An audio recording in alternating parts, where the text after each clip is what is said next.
Good morning. My name is Jason Newton, and I'm here to share with you some of what I'm learning in retirement. And I'm glad to be here at your program down here in the Quinebaug Valley. I've spent a good bit of time traveling through this area, and I'll share that with you over the course of the next hour or so. You're going to see a whole lot of pictures, and I'll be telling you some of the stories I'm learning going along down through. And let's see. Actually, in preparing for this, I have done a number of other presentations across Connecticut, and there's a growing interest in this topic. And learning in retirement, I hadn't really thought of this until I had to actually prepare for this group. It brings back memories of what I did on my summer vacation kind of assignment. That instead of what I did on my summer vacation, it's what I'm doing in retirement. And a focus for me has been, now that I have the luxury of time and as retired as a school psychologist and special ed administrator, I am now able to focus on some of those things that we put off until we have time, looking at family history as a project, and establishing some of the roots of where I came from in my family. And I found out that my family, I have a whole lot of cousins out there, probably tens of thousands of cousins I'm finding out. And learning how to share the story that of this journey in finding the Old Connecticut Path. And connecting with others. Things have changed in how we share things, and the internet has opened up some great opportunities for us to share our stories out there, not just from town to town, but actually from continent to continent. And then finally, as we all reach that stage in our lives where we have the time to reflect, it's looking at leaving a legacy behind. Passing something on for the future generations. So I guess if you take this presentation in context of what I did on my summer vacation / now retirement, you'll get an idea of some of the things that I've been doing, and maybe that'll connect with where you're coming from. And digging into my family tree, it all goes back to, I found my grandparents, Lydia Dimmick and Erwin Newton, these were my father's parents. Growing up, explaining their relationship was that we were told Dad's father's mother married Dad's mother's father. Now, if you're real quick in figuring that out, it took me quite a few decades to figure out that my grandparents were actually stepbrother and stepsister. So we had the bringing together of two different families, but they both had long, deep Connecticut roots. They were up in the hills of Vermont, where my family migrated from Connecticut.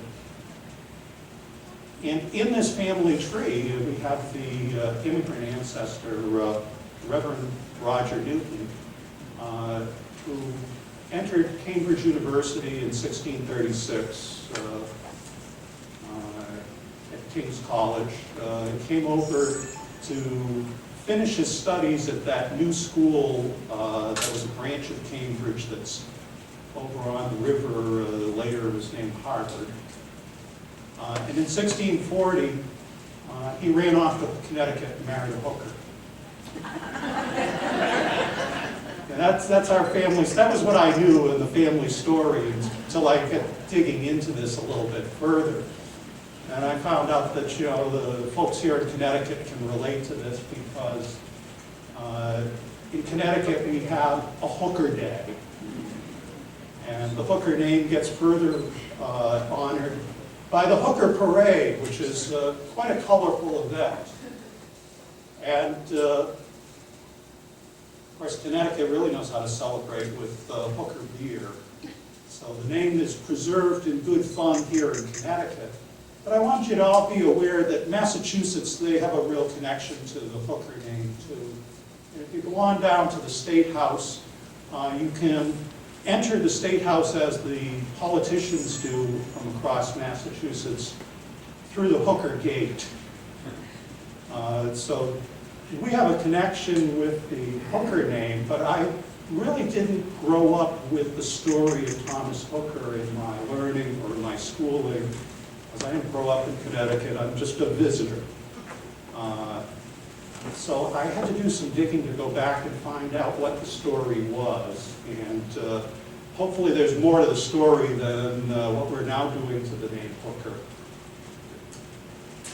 And along the way in my exploration, there's a monument up in Ashford, the trail, and it has 3 names on it. It has John Oldham, who came down, who was reported to be the first white Englishman to come down to Connecticut in 1633.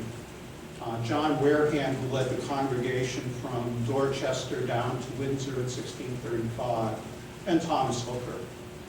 And in looking further into this in my family relationship, since I'm descended from Thomas Hooker, I forget the connection with Thomas Hooker. My Reverend Roger Hooker ran off to Connecticut and married a Hooker, Mary Hooker, the daughter of Thomas Hooker.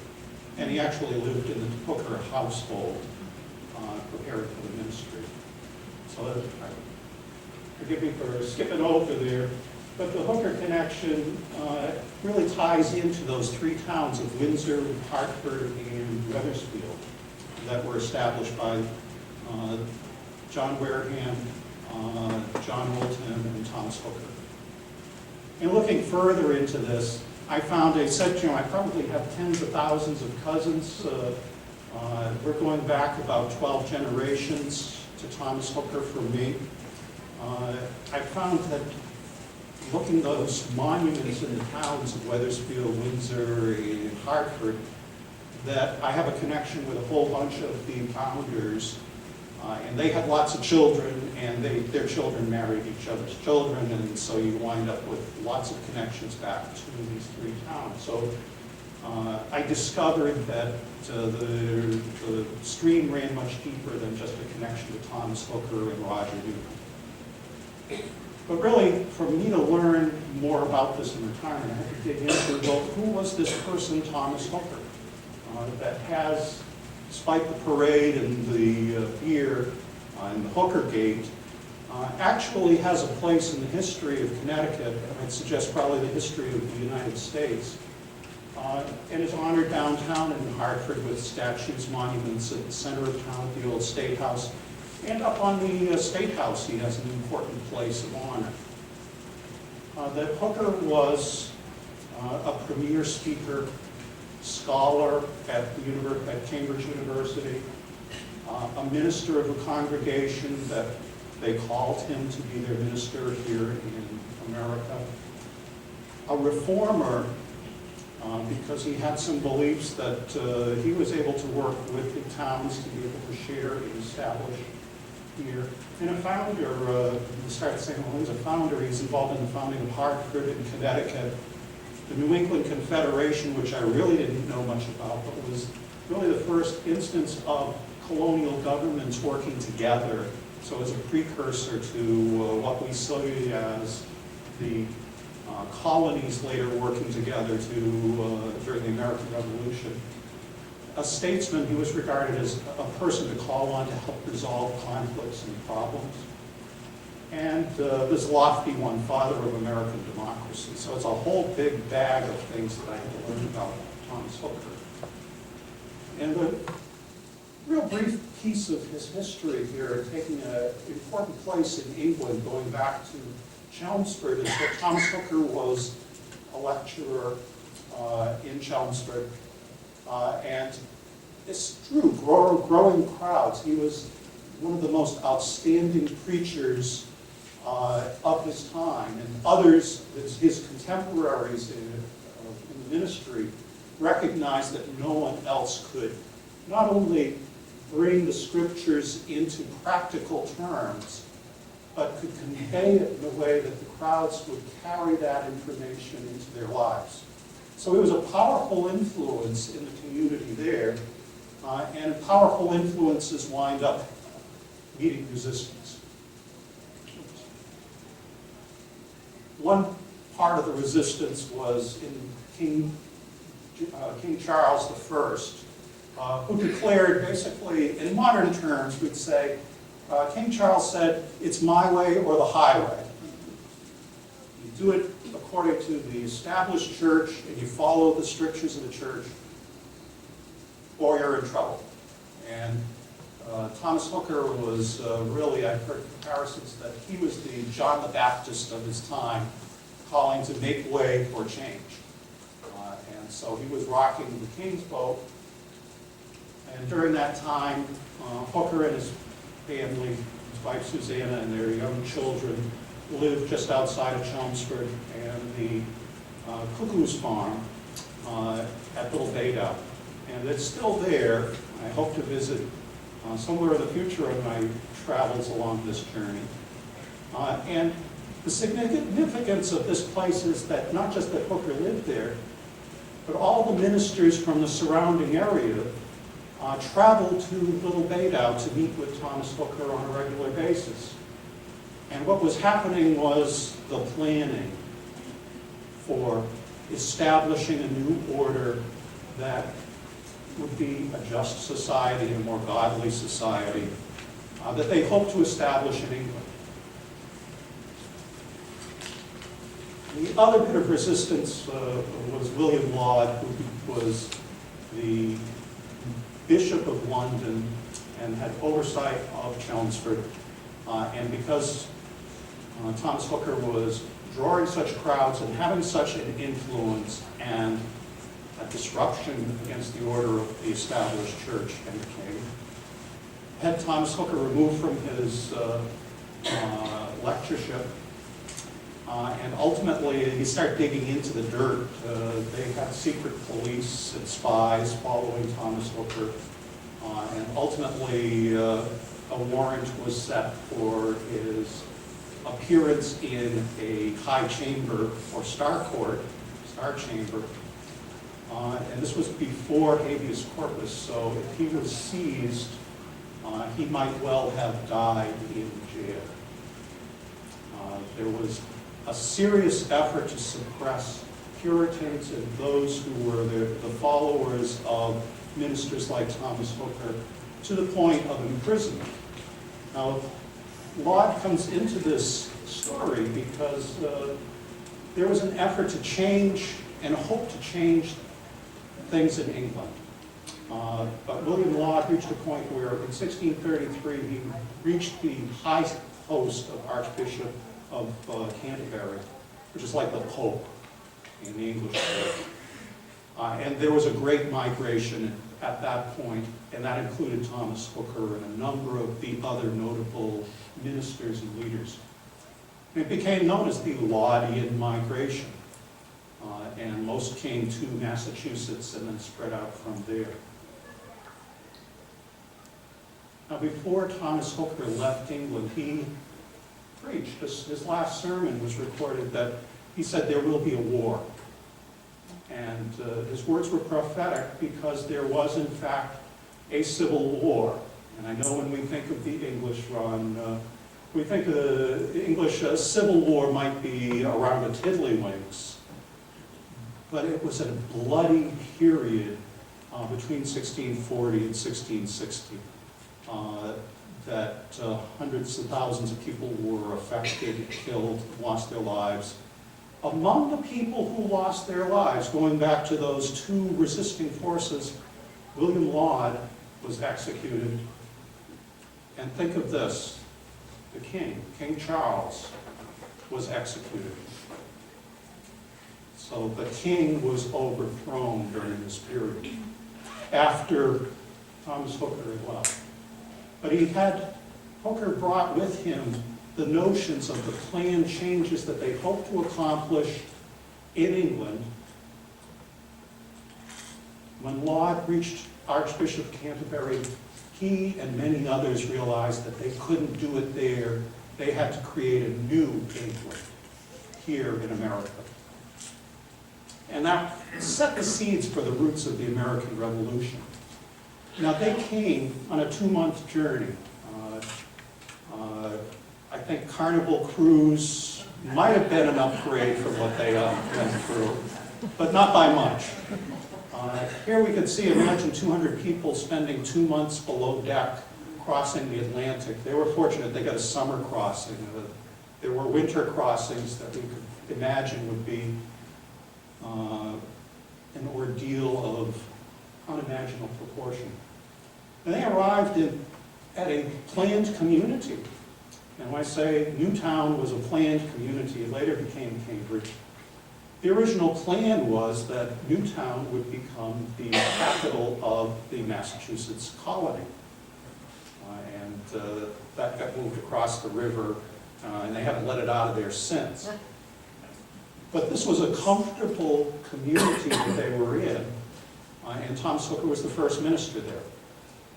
But as soon as they arrived, as soon as they arrived, they began their planning for a journey to Connecticut.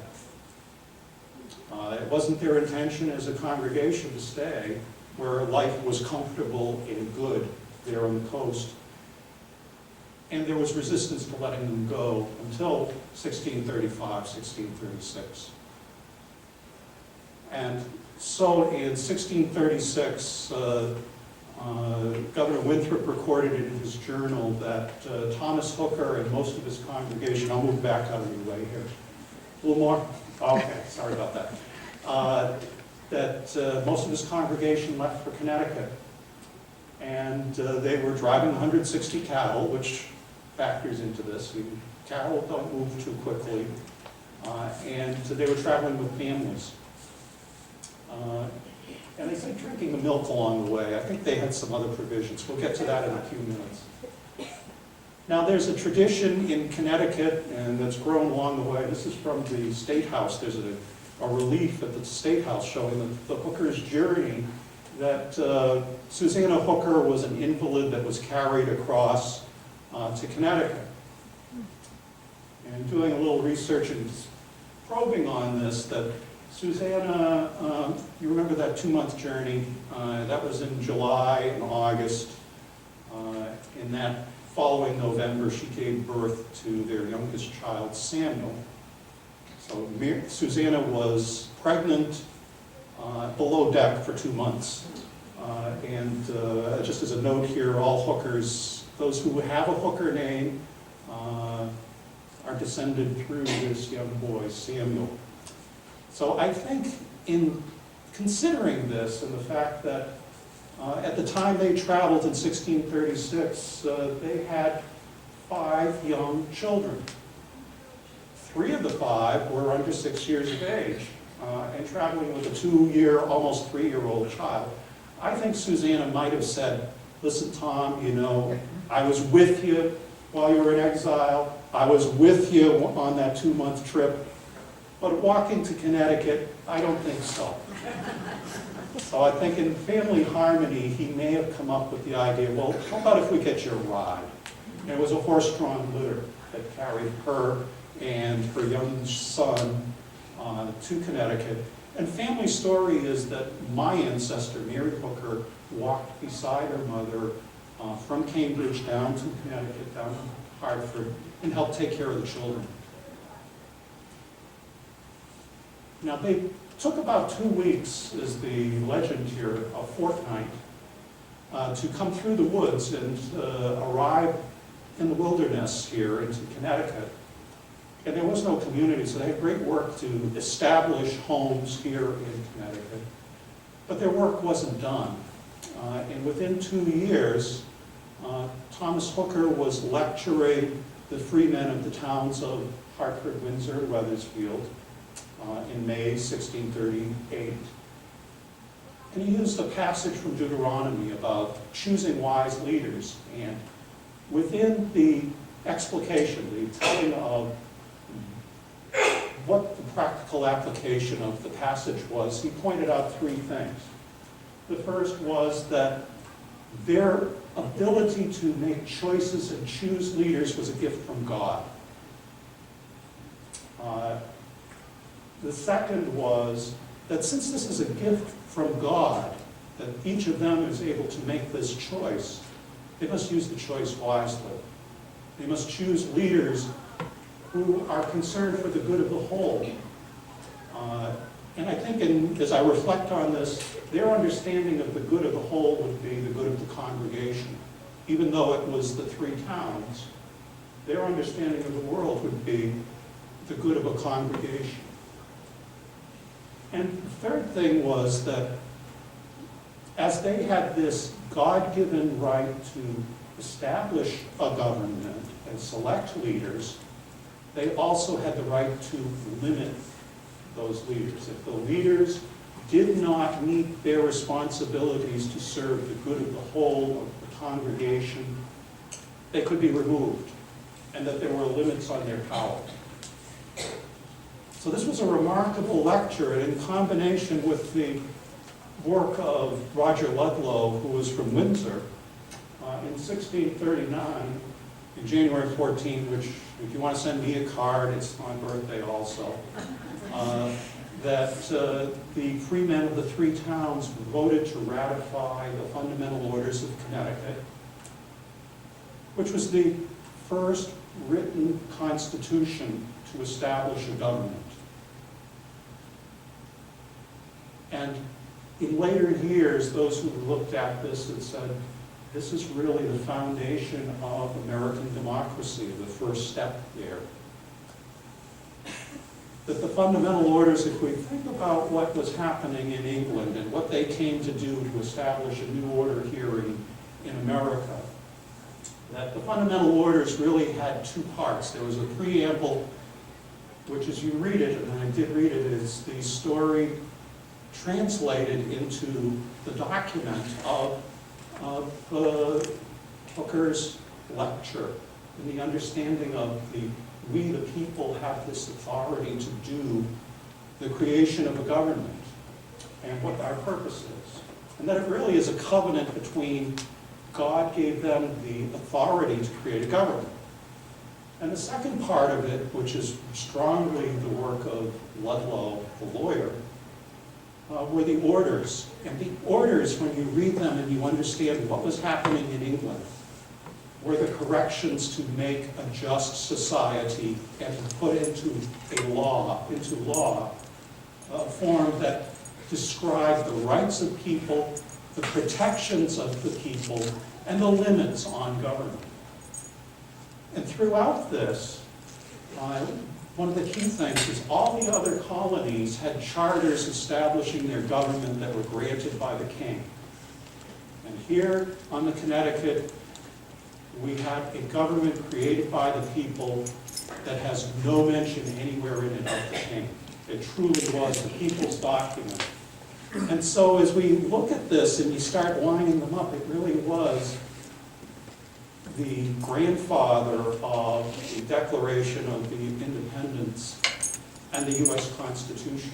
You read them side by side, especially the preambles, you say, there's a connection here that's going down through time. So my challenge was in finding, I thought it would be easy. I'm fortunate that all the genealogical research of my family had been done by my uncle. So I figured, well, in my retirement, I'll take on the challenge of, kind of following their path and seeing what's there today.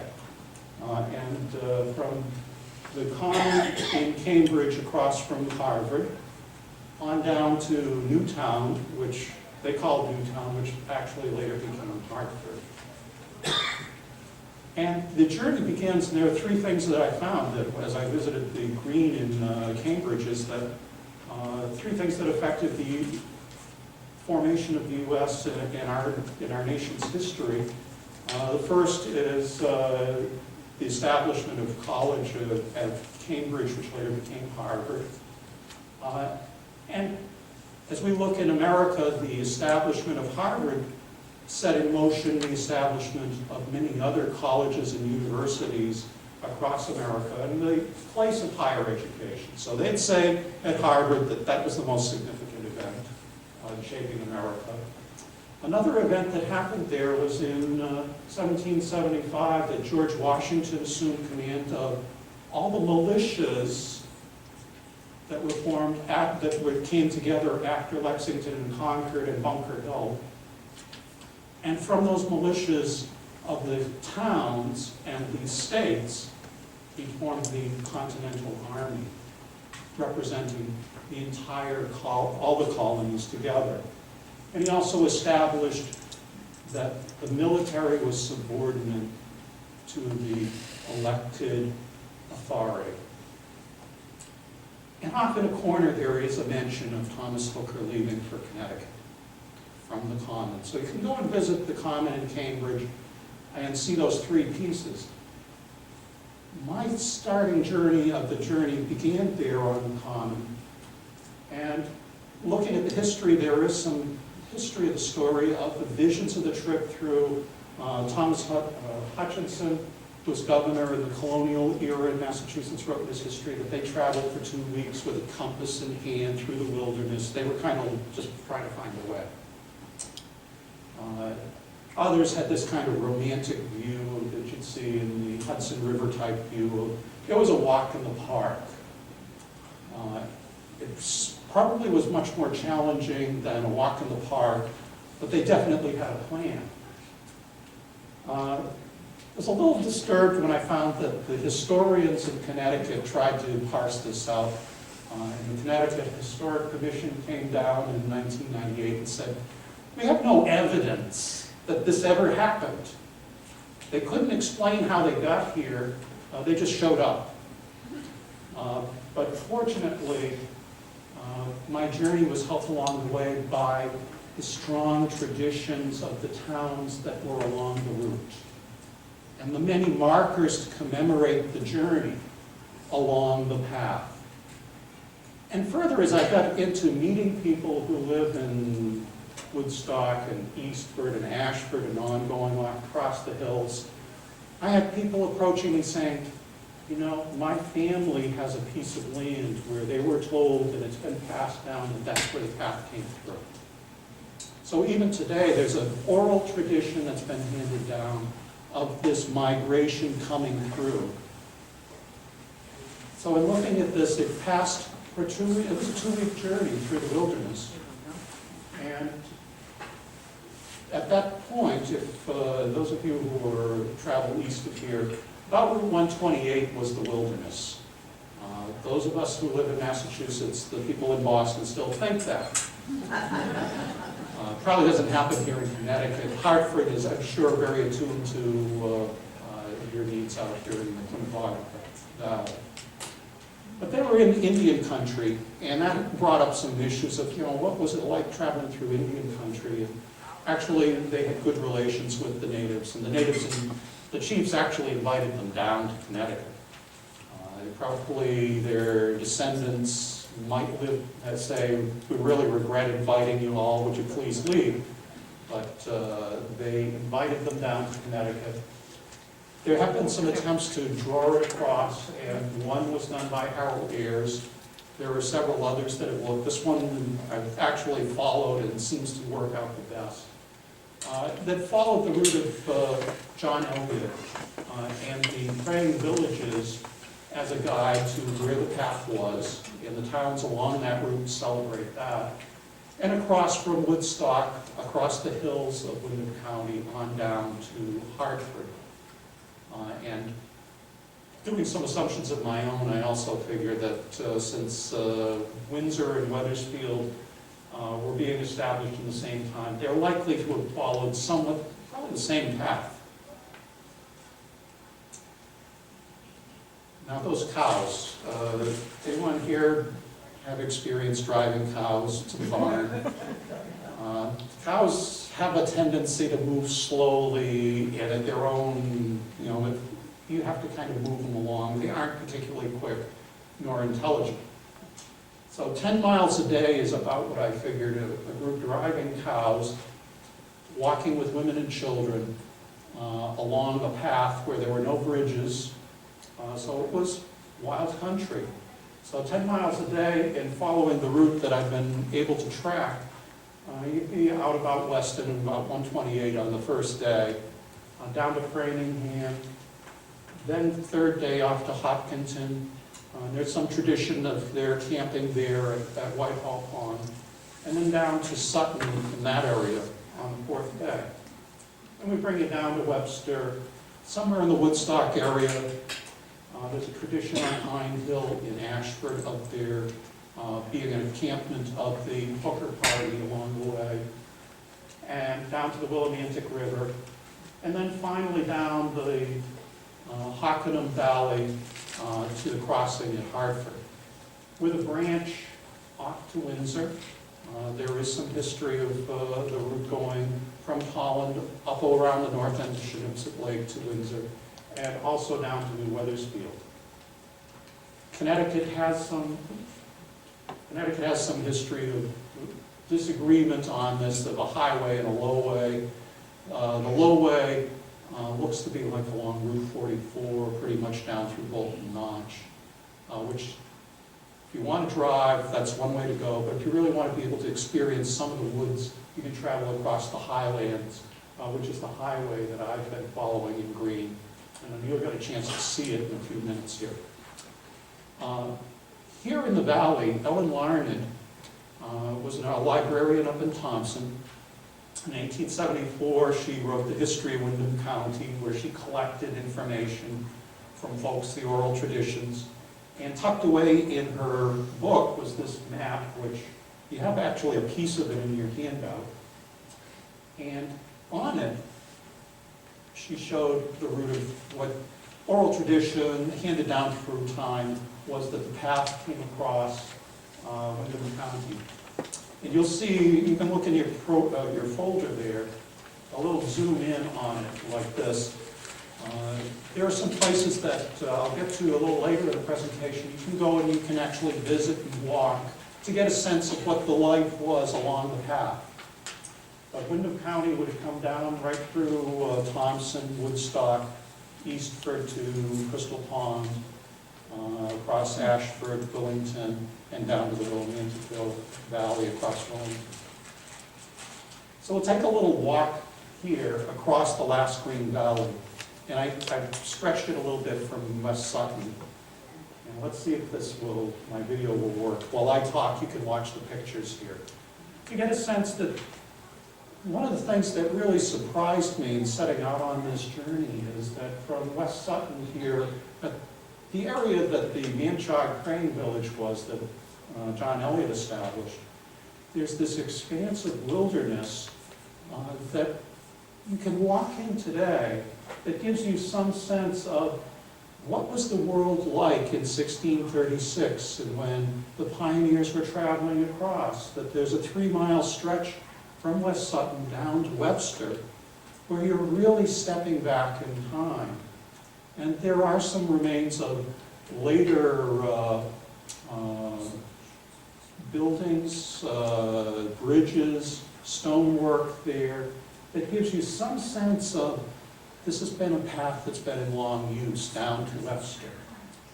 And crossing the lake in Webster, it heads down into Dudley for a short distance before entering Connecticut down in Thompson. So if you're familiar with New Boston Road area in Dudley, right along in that corridor comes down into, we should be right into Thompson. And there's this remarkable old pathway hidden away heading down towards the Quinebaug River. And you see artifacts along the way, and old artifacts of bridges leading down to the Quinebaug River. And the Quinebaug would have been one of the great challenges that they faced. There were no bridges at that time. So they'd have to wade across. As they reach Woodstock, Woodstock today is an extraordinarily beautiful place to travel. They traveled there, and there was a native settlement there, the Waverquassets, and there was a path that the Woodstock Historical Society has now had designated as part of the National Historic Register. And they've led walks along the Old Connecticut Path, as you see here, leading along the path to commemorate it. Here we're traveling a little further west in Woodstock, over the hill to Crystal Pond, and the woodlands there. So it was remarkable in making this journey that there's so much wilderness preserved in this land, going across to Ashford, that we can visit today. Now, I don't want you to leave thinking that it's all connected. There are some disruptions along the way.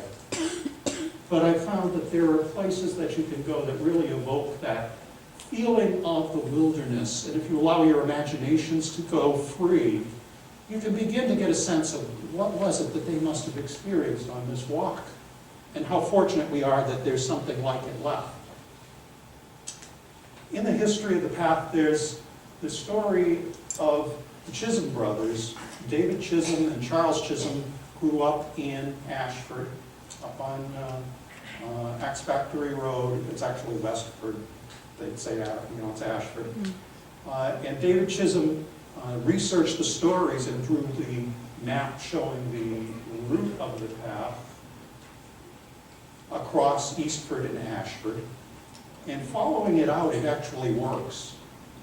And David Chisholm, or Charles Chisholm, his brother, gave some description of what it was like living along the path. And he said he and his brother David, they had to walk about a mile from their house on Axe Factory Road over to the old school. They had to cross the Bigelow Brook, and there was this bridge. And you go there today, there's no bridge, but the abutment's still there. And he said they knew they often crossed the river on a series of stones that were set about 100 feet up from the bridge. And the oral tradition that they had heard was that those stones were placed when it was a footpath leading to Connecticut.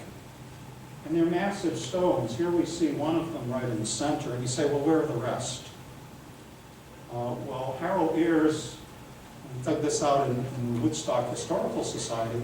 Harold Ayers wrote the book, The Great Trail of New England, went down with Chisholm and walked across it in about 1935. He was going to go down with him after the hurricane in 1938, but Chisholm passed away. So he went later, and the stones had been washed away by the flood from the hurricane. So there's one remaining. Let's see if I can do this. There's one remaining there that you saw. Here's another one that's been washed down the stream. And some of the others are probably not too far in here. So there was a tradition of a crossing. This is in Yale Forest and Natchog State Forest, so it's preserved for future generations. The other tradition that was recorded was that the Hooker party, in their journey, camped and stayed overnight at Pine Hill in Ashford. And there's some who thought that was down like near the center of Ashford on Route 44, but Pine Hill was actually up at the north end of town. In doing the research, Charles Chisholm said they camped up on the Pine Hill that was behind their farm. And it was also a place where the Baptist Society held their open-air church meetings. And in the history of Ashford, I found the Pine Hill Baptist Church gathering on Pine Hill on Axe Factory Road. And you can go, if you drive up Eastford Road in Ashford, and you can look up the hill, and this is a view of Pine Hill. And at the top of the hill, running right parallel to the road, there's another much earlier roadway. And Charles Chisholm described, he said, there was a tradition that there was a piece of land on their property that had never been plowed. That was where the Old Connecticut Path crossed. And if you go up there today, this is a picture of it. There's a section of early colonial road that runs parallel to it that matches right with the position that David Chisholm had. I believe that this is about as close as we can get in any point to what they were describing. I'm going to let the video run some slides here while I kind of talk about what was it like. He said, you've seen some of the land that they've traveled through, and you'll see some more here. They were walking. There were no bridges. It was not an established road, but it was probably a well-identified trail by the natives. They had a guide, likely, to show them the way. They had to sleep on the ground. Meal preparation, I think, we in retirement have discovered crock pot cooking. Well, they had the great big kettle pot cooking, and so would prepare basically kind of a porridge, and might add beans and corn and salt beef or salt pork. They might have traded with the natives along the way, because there were Indian villages along the way, for food, for fish, for corn, for game.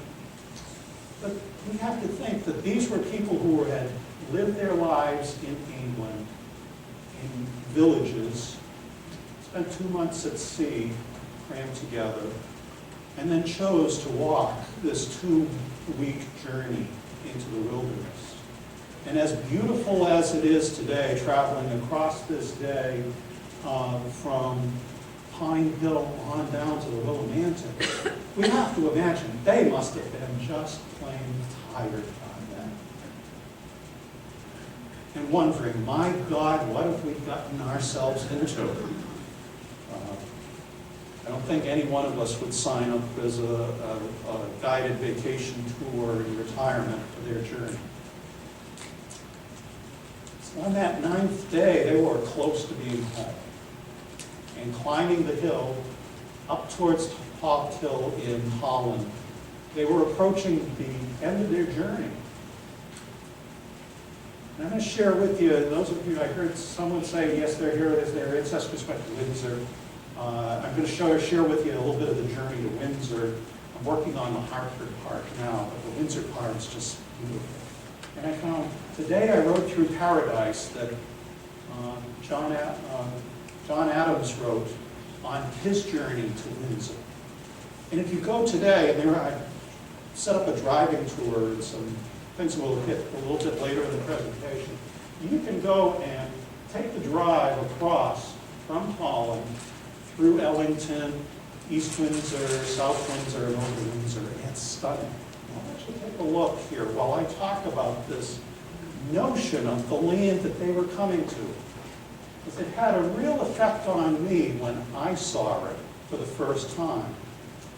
That coming across Holland, you reach a point where you can begin to look out, I'll get a better picture in the future, you can begin to look down the Hockanum Valley, and you come around Shenipsit Lake, and it's a beautiful, stunning dirt road. And then you have this vision of the Connecticut Valley. And it really affected me when I saw this for the first time and came down into Ellington. While they were thinking, my God, what have we gotten ourselves into crossing to the Willimantic? They must have been feeling, my God, what have been delivered to paradise. As we go across today, it's still a stunning landscape that they entered in the Connecticut Valley. And the area that we're traveling across here through Windsor, East Windsor and South Windsor, at one time, this whole area was part of Windsor. And it was settled by the families who established Windsor.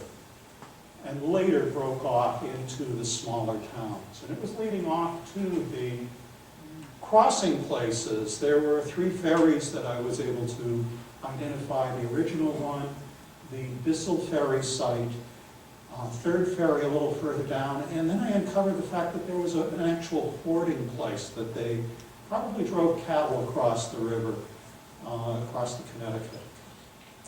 Leading down to where we see the green in Windsor, where the first villages were established in Windsor.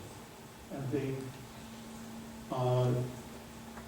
the Farmington River Valley that comes into the Connecticut River there, providing a rich open valley area. So we have a rich history of places along this path that we can visit today. They had a feeling, I have to believe, that they had arrived in the promised land.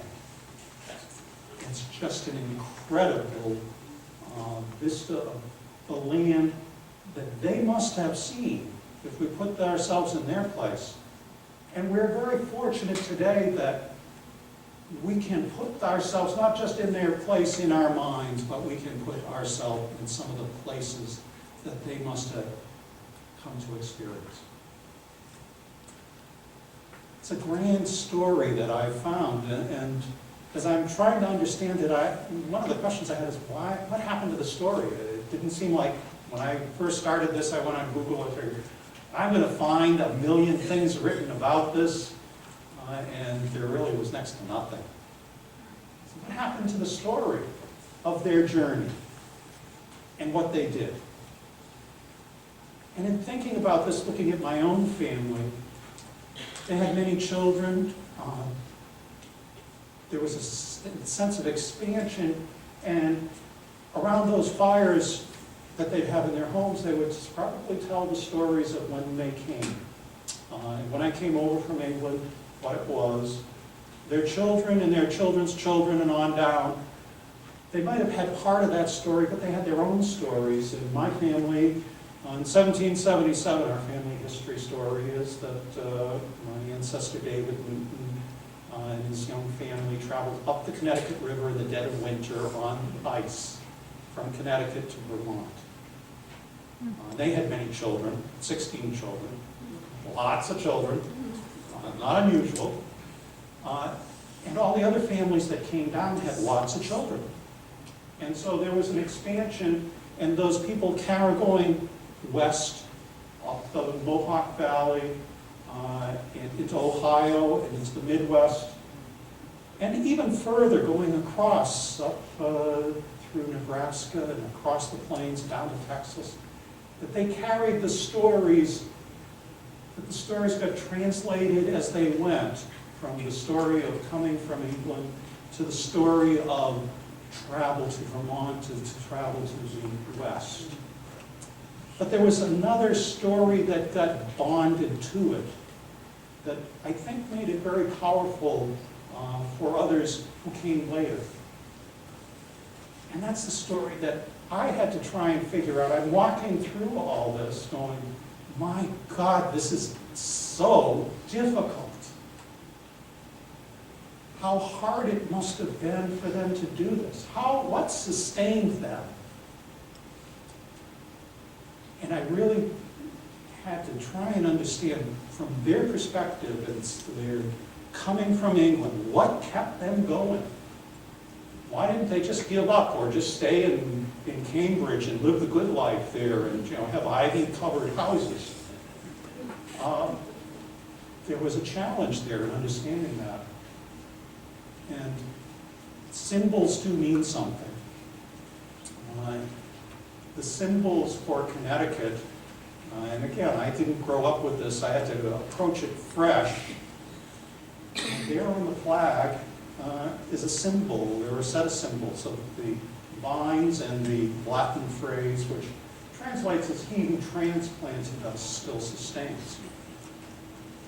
And going back in history, the colony of Connecticut, early in the 1640s, this seal or symbol goes back to the earliest years. It would have been the seal or symbol that those founders chose for their colony. So we begin to get an understanding of what was happening in their minds and how they might have seen it. That the vines represented the tribes of Israel. And we go back to Scripture. Being transplanted, and who transplanted? And looking at Puritan belief in coming to America, they saw themselves as a tribe that was on a mission to establish a godly, just society. And they were challenged by, I'm sure, what shall we tell our children as a question. What shall we tell our children about what we're choosing to do and why we're doing this? Because we must remember, as you saw, my own ancestor, Mary Hooker, was walking beside her mother, helping to care for 3 young children. This was not just young men coming to Connecticut, it was families that came to Connecticut. So what did they tell their children? And what kept them strong as a family and sustained them over the course? And I have to believe, as I started looking at the story to see where this might come and tie into their understanding of the world, We know that Thomas Hooker chose a passage from Deuteronomy before, while lecturing on the establishment of the fundamental orders. And there's a passage further down in Deuteronomy that almost perfectly tells the story of the people who came to Connecticut. And the passage there, it's, what shall we tell our children in the future? This was from the tribes of Israel. Tell them your God brought you out of oppression and bondage and sustained you and delivered you to the promised land, a land promised to your ancestors. And if you obey if you obey the laws of God, then you'll be sustained here, and you'll have a productive life in this promised land. And as I looked at this, in the parallels, this is written thousands of years ago in our Judeo-Christian tradition of the tribes of Israel and their story and what they told their children to sustain the story. This story was well known to the Puritans coming to Connecticut. And I can't help but imagine that the story that they told of their coming and the journey and the time was woven into the purpose that they came for, to establish a just society, and that they were fulfilling a mission that was divinely oriented. So we have two stories coming together, the literal story of here's what we did to come across, and then the spiritual story of we too were relieved from oppression in England and came across the ocean and across the wilderness and found ourselves in the promised land. So we take those two stories together, and I believe that the stories that got told going forward help form our American story. And that story, you don't have to be a descendant of someone who came on the Mayflower or came to Connecticut with Thomas Hooker or came to be one of the founders of the towns. I started thinking I have other ancestors, my grandparents on my mother's side. My grandmother came from the fields of Quebec. My grandfather came from Scotland.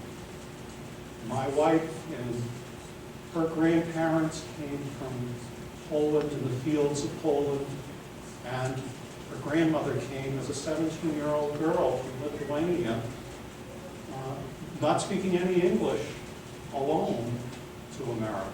We all have people in our families that came from somewhere else, and likely came out of a place where there was bondage, there was oppression, that did not afford them the opportunity for a good life. They came for what I believe is partly they heard the promise of the story of America. And if we say, where did that story come from? I have to think it comes from that wedding of the story of enduring hardships of a journey and the connection to a divine purpose. And that became, over time, it becomes translated as why are we traveling to Ohio? Why are we traveling to Nebraska? Why are we enduring long journeys across the continent? And the hardships that were entailed, that there was a purpose. So we all share in the story of the people who came, I think, through this shared purpose story of the American story, that it's a place of hope, of opportunity, a chance for release from oppression for those who come. And it's still there because we look and we see so many people who still yearn to come here and be part of it. I'm growing close to my time here, and I want to make sure I give you time for some questions, but I do have some assignment for you. This is a college program, and you know, you can't get out without having some assignments for long-term work. And I want this to be, you know, I'm an educator, so this has to be active learning. You can't just, you know, you can't just sit back. You know, it's nice to sit back sometimes, but you know, getting involved is a good thing too. So I've got some assignments for you I'll share here, and then we'll take some questions and see what you think. First of all, if you haven't gone out, there's a number of ways to said, what did he say? And what's this about? There's a number of ways now with the internet that you can do it through the Old Connecticut Path website and some other things. One of the ways that I've found that it's been remarkable, I never could have imagined how Facebook connects people. There's an I started an Old Connecticut Path Facebook page. You can go on there and you can like, share, comment, and we'll call that active learning. And it's been interesting. I've had people, you know, someone will like something on there or posting, you know, try to do something every week, you know, with pictures like this. And I'm finding people, the last one I traced down, you know, you find out, well, who is this person? It says, gee, I hope you'll be able to show me the way when I come for a visit. They were coming from a visit from Bristol, England. You know, it's amazing where people are seeing this. To get to the website, who would have ever thought that there would be a verb to Google? Well, there is such a thing now. You can literally type the long name to get there, or you can go on Google and type Old Connecticut Path. When I started this, there was maybe one entry that didn't have much information. Now it's all about me. So you can go and you can find anything that I've been doing is there on the website. If you go to the website, there's an introduction and a short video that you can, finding that, you know, you have to have video and pictures to keep people interested. And if you enter the site, there are some different sections. You can go visit for different purposes. So as I'm learning and this is evolving as a project, I'm trying to put things up there in a way that will be shared, and you know, those who have an interest can go and explore. If you really do like videos, YouTube is another one of those things that I can't say that I have anything that gets hundreds of thousands of hits. We're up to about 13,000 views on the Old Connecticut Path videos. But if you go to Google and you hit the video selection instead of the search, they're all listed. And you can go check them out.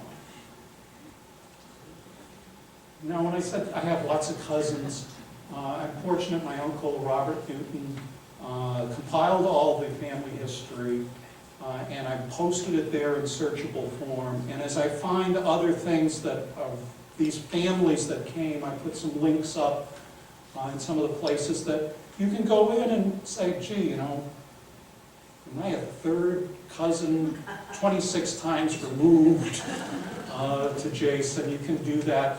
I've had other folks use it when they run into a dead end on their own research, and then they go, oh, then I'm related to you by this, and since we share an ancestor, then I now have, you know, 10 more steps back. So for some exploring, if now in retirement you're looking and saying, well, family history, well, how do we figure out this stuff? We're videoing today, and one of the ways, again, I'm finding that video is a powerful medium for being able to share information. Programs that I do that the video actually comes out that I sound like I'm halfway presentable and the video quality is good. I like to post them because what I'm finding is that there are people who can't be here. And you think that can't be here because, well, gee, something else was happening. They were having a potluck lunch up the road here in Tillingly, and they said, I'll do that instead of being here. Not being here, I'm finding that there are people all across the country that are interested so that we can share this. So if you want to see this again in a couple of weeks, it'll be there. I'm coming to believe that it's really important, not just for people to do it on a virtual level, watching videos and being on the web, but actually getting out and exploring. It's good for us all to get out of the house. We all remember those nice Sunday drives, and driving the country. Well, what I'm trying to do is connect these places along the path with some drives that you can take across Connecticut, and I've just completed segments so you can go from Webster on down to Windsor, but on country roads. And if you do this, click on it, you'll see that they're broken into segments, so you don't have to do it all at once. You can go out and explore. And if you do, let me see if I can pull it up here. I won't pull it up on my phone. I put them on a website that you can go to. There's a link that'll take you to every trail. And if you have either an iPhone or an Android phone, a smartphone, you can get a free app. And there's another term. We have to Google, YouTube apps. Think of all the things we're learning in retirement. You can get the app and then use it as a GPS to guide you along the path. So get out there and explore. You saw the pictures there. That last segment going over to Windsor, it's what you'd see along the driving tour. If you do go into this, now here's another one, Google Earth. I mean, who thought of this? You can pull down these driving tours into Google Earth, and if you see a spot along the way, you can click on it, and you can actually see what's down there at the ground level. And the last segment on this is that I've also, and in your brochure, you'll see that there's some walks along the way, some places that are public lands that you could get out and explore, working to develop in each of the towns places that you can go that give you a little bit of a sense of what that wilderness was and the beauty of it. And the last of all these is we just last month, it was October 20th, we did a Walktober walk along a portion of the Old Connecticut Path from the Benton Ruby Park and Conservation Area in Willington. We walked up to the Langhammer Conservation Area in Ashford along a portion of the Old Connecticut Path. And we had about 85 people of all ages. And it was heartening to see young children and us mature adults, like all of us here, out together walking. And we talked about some of the history of the people coming down and what it was like. And I also had the good fortune of having a botanist, Gwen Holland, and an ecologist, Charlotte Pyle, come along. So we had really the history and heritage and the environment and presentation in the field. So we hope to have more walks like this where we want people to just get out and experience it, because if you come to see it and experience it directly, then it becomes part of your life. The last thing is my long-term project. This is my long-term retirement project. By 2036, when we're celebrating the 400th anniversary of the migration to Connecticut, it'd be really cool to have a pathway that has some of these natural areas preserved and connected, so that instead of walking and recreating the route and commemorating it as has been done in previous years, they followed the roads, to have people actually walk the woods for parts of the journey so that they can actually enter that experience of the journey to Connecticut. So preserving our heritage, and I got into this, I thought I was doing something, my family history, and I found out, well, my family's pretty big. It's our heritage that I've had the good fortune to work with different groups across Connecticut and in Massachusetts, and there seems to be a good partnership that if you can lend a hand in support of your historical societies and your libraries, they work well together in helping to bring people together and share the story of the path and the heritage of the people that not just came down to Connecticut, but the people who came to live along the route. And the other groups that I've come to see as invaluable in this preservation of heritage are your local conservation commissions, the land trusts, and the trail organizations. And they're all volunteer organizations. And every time I talk with those folks, they say, this is wonderful, and it brings people out, but we need more people to come and help us along the way. So I would encourage you as part of your long-term assignment. I have quite a few long-term assignments of my own, but I encourage you to help lend a hand in your own communities to the historical societies, the libraries, the conservation commissions, and those people who work across the towns on those organizations like the Land Trust and the Trails Organization, like Connecticut Forests and Parks. That there's a wonderful heritage in the land and the people along this route of the path.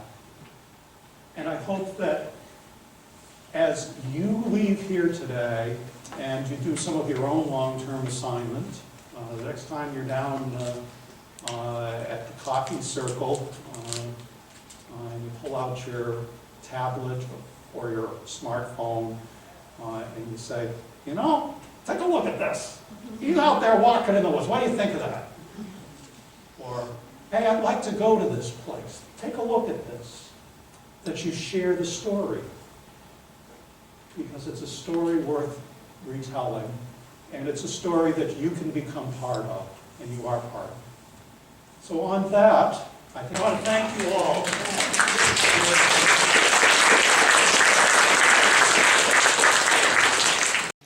For more information, visit the Old Connecticut Path website